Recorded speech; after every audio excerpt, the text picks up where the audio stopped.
Could you imagine living in a city that was made up of only one solitary building? Well, apparently some architects and designers in Saudi Arabia want to make that dream a reality. So stay tuned and don't go away, because we're about to take a look at Saudi Arabia's massive project dubbed The Line. First up, what is Saudi Arabia's The Line? You're about to find out. Saudi Arabia recently unveiled designs for a new and ambitious urban project. It's called The Line, or Neom, and it's been described as a one-building city in the desert that will span more than 106 miles and house roughly 9 million people. The Neom project has been described by some as grandiose, and this proposed futuristic city will likely take several years to come to fruition. The Line will be located near the Red Sea, according to a recent announcement by Crown Prince Mohammed bin Salman. The Line will be at least 200 meters or 656 feet wide and will act as a vertical city. Designed to sit 500 meters or 1,640 feet above sea level in total, the Line will cover 34 square kilometers or 13 square miles. Presently, details are scarce, but those behind the design claim that the Line will function completely on renewable energy and will be without roads, cars, or emissions. According to Crown Prince Salman, a high-speed rail will connect sections of the Line and make transportation seamless, quick, and efficient. Of course, with any project of this magnitude, critics are bound to come out of the woodwork, and some critics say the project is dystopian, but this hardly makes any sense. The very definition of dystopian means relating to or denoting an imagined place or state in which everything is unpleasant or bad, typically a totalitarian or environmentally degraded one. It's difficult to see how such an environmentally conscious project will lead to environmental degradation. Next up, what is Vision 2030? Let's take a look. The Line is just one of the many projects that are part of Saudi Arabia's rebranding plan. The ambitious plan has been dubbed Vision 2030, and its goal is to rival Saudi Arabia's neighbors such as Dubai and Abu Dhabi, two well-known travel hotspots, and thereby transform the Saudi kingdom's economy. Saudi Arabia's goal for Vision 2030 is to attract 100 million annual visitors, with the hope of injecting local Saudi economies with billions of dollars. However, Saudi Arabia continues to be plagued by criticism over its human rights record, and these criticisms likely won't go away anytime soon. Back in March, 81 men were executed in the biggest mass execution in decades, and it's alleged that Crown Prince bin Salman approved the operation to capture and kill Saudi journalist Jamal Khashoggi, according to U.S. intelligence reports. However, Crown Prince bin Salman strongly denies any act of wrongdoing and insists that he did not order Khashoggi's murder. At the same time, the Crown Prince has said that he does bear responsibility. In a 2019 interview, Crown Prince bin Salman said, "This was a heinous crime, but I take full responsibility as a leader in Saudi Arabia, especially since it was committed by individuals working for the Saudi government." Up next, does Saudi Arabia have a serious labor problem? Let's find out. The Saudi government has introduced periodic labor reforms in order to improve their labor system. However, some argue that these reforms are limited in scope and that lax enforcement has led to exploitative and dangerous practices that continue to impact the kingdom's migrant worker population.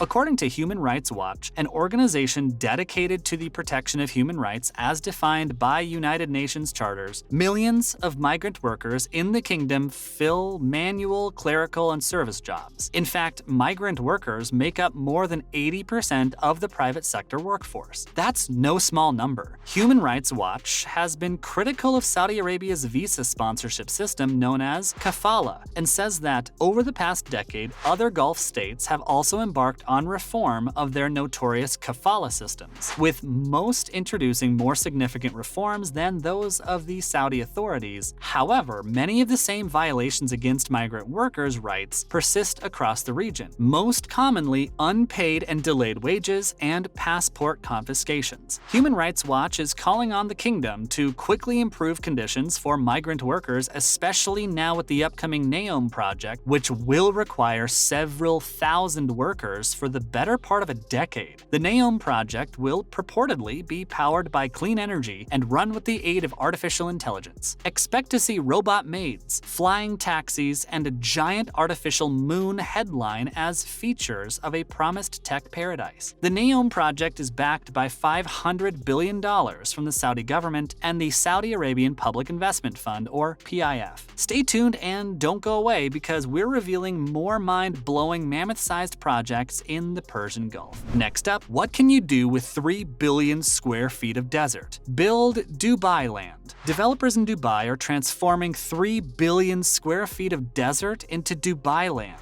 a colossal complex of theme parks, shopping malls, and model cities. Dubai Land's developer, touted, designed the complex into 7 primary themes: theme parks, culture and art, science and planetariums, sports and sports academies, well-being and health, shopping and retail, and resorts and hotels. The development spans an area twice the size of Orlando, Florida's Disney World, and features a total of 45 mega projects, each capable of being a standalone destination, right, but concentrated into 3 billion square feet of sandy desert. The ruler of Dubai, Sheikh Mohammed bin Rashid Al Maktoum, announced that Dubai Land project on October 23, 2003, and the project was essentially completed in 2020, but they're still putting some finishing touches on it. The complex has it all: classic theme park style rides and even shows with living space. There are retail shopping centers and even schools. Dubai Land's goal was to rival Disney World, and they've succeeded. Every major theme park in Dubai Land includes its own mini city, complete with hotels, villas, shops, and golf courses. There's a ton of entertainment, thrilling rides, and attractions for the whole family.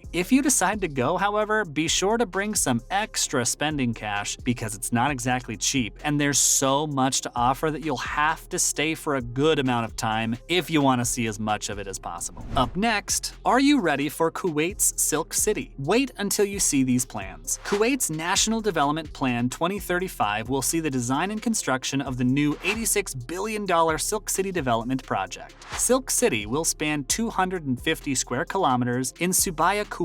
The Silk City project includes several phases of construction, will take 25 years to complete, and will be linked to Kuwait City through the under-construction Jabr Causeway, which features 4 villages, complete with hotels, sports, medical, and environmental facilities. Silk City's main attractions are the Mubarak Al Kabir Tower, a 1-kilometer high tower that will rise 234 floors up and house 7,000 people. 7 vertical villages will include hotels, residences, offices, and entertainment facilities within the tower. Very impressive. Do you like bridges? Because Silk City will have one of the most awesome bridges you've ever seen. It's being called the Jabr Bridge, and it will be the world's 4th longest bridge. The Jabr Bridge will be a key part of the Silk City development project and will connect 5 man-made islands. According to a recent report, the 5 islands include the Mubarak Al Kabir port and will help Kuwait open itself up to the world commercially and economically. 700,000 people are expected to call Silk City home, and you'll be able to find amenities such as an Olympic stadium, a 2-square-kilometer nature preserve, an international airport, and beautifully designed areas for business, leisure, athletics, and conventions. Right now, the Kuwaitis are hoping to attract as many foreign investors as possible to the project and are reaching out to all their partners to make this dream project become a reality.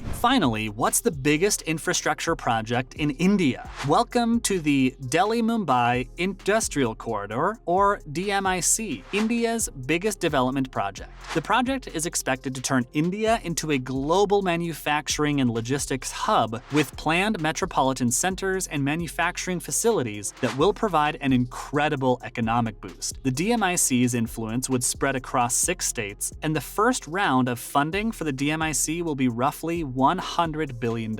The Delhi-Mumbai Industrial Corridor is one of the world's biggest and most ambitious development projects to date, and even the Japanese government is chipping in billions of dollars to help fund the aggressive development project. The DMIC will span a total length of 1,483 kilometers between India's public and financial capital. It will connect 9 mega industrial locations, a high-velocity cargo line, 3 seaports, 6 airports, a 6-line convergence-free highway-free interstate connecting Mumbai and Delhi, and a 4,000-megawatt power plant. The goal of the DMIC is to accelerate and accommodate India's future urbanization and grow the nation's manufacturing hub. The program will create new industrial-grade cities with power stations, water supplies, transportation and logistical infrastructures such as high-speed rail, ports and access roads with high-tech cargo handling technology. Without question, the Delhi-Mumbai International Corridor is the most ambitious infrastructure project in India's history. The 6 Indian states that will make up the corridor are Rajasthan, Maharashtra, Haryana, Uttar Pradesh, and Madhya Pradesh. The DMIC development project was inspired by the industrial corridor between Tokyo and Osaka in Japan, and a total of 180 million people will benefit from it. That's a wrap for today's video. Thanks for watching.